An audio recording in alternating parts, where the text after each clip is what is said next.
আসসালামু আলাইকুম সুপ্রিয় দর্শক, স্বাগত জানাচ্ছি আপনাদের। আশা করি আপনারা সবাই ভালো আছেন। আল্লাহর অশেষ রহমতে আমরাও ভালো আছি।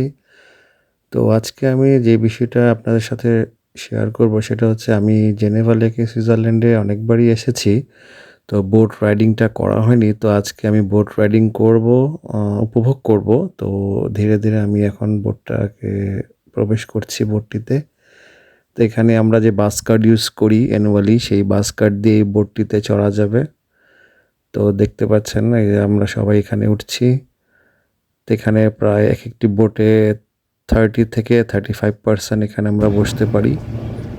তো ধীরে, ধীরে আমরা এক প্রান্ত থেকে আরেক প্রান্তে যাচ্ছি, দেখতে পাচ্ছেন। ক্যাপ্টেন অনেক সুন্দর করে বোটটি চালাচ্ছেন। আর সত্যি কথা বলতে শীতের পূর্ব মুহূর্ত, সেপ্টেম্বর মাস। তো যার কারণে এই সুন্দর শীতের সকালে সূর্যের আলোর ভেতরে পানির ঘনঘট খেলাধুলা অনেক ভালো লাগছে। এটা আসলে ভাষায় প্রকাশ করবার নয়। তো যারা এরকম পানিতে বা বিভিন্ন লেকে বা বিভিন্ন সমুদ্রে ভ্রমণ করেছেন তারা এই আনন্দটা বলতে পারবেন।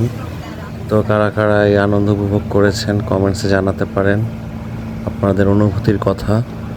আর সত্যি এই লেকটি আসলে সত্যি এই সুইজারল্যান্ডের জেনেভা শহরটিকে একটা উচ্চ মাত্রায় নিয়ে গিয়েছে, যেটা আমি যতবারই আমি এখানে আসি আমি সত্যি কথা বলতে আমি বোরিং ফিল করি না। আসলে জায়গাটি এমন। আর সত্যি কথা, পানি প্রকৃতি এমন একটা জিনিস আপনার মনকে সবসময় চাঙ্গা করে তোলে। তো যখনই সুযোগ পাবেন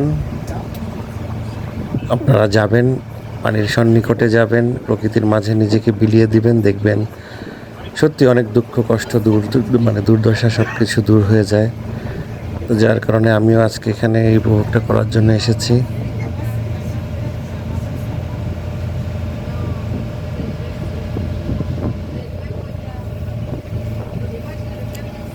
এর আগেও আমি বলেছি অনেক স্বচ্ছ পানি, পরিষ্কার। আসলে এরা এত সুন্দর করে এটাকে মেনটেন করছে, আসলে বলার বাইরে। হাজার হাজার লাখ লাখ পর্যটক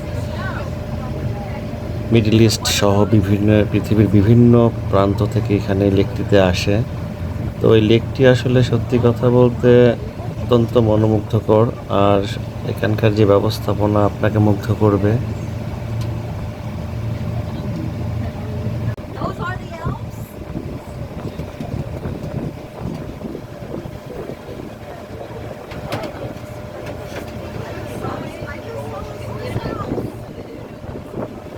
সো দেখতে দেখতেই ভিড়ে চলে এসেছি। আসলে আরেকটু থাকতে পারলে ভালো হতো। মনের স্বাদ এখনো পূরণ হয়নি। তো আবার কোনো একদিন আবার এখানে চড়বো।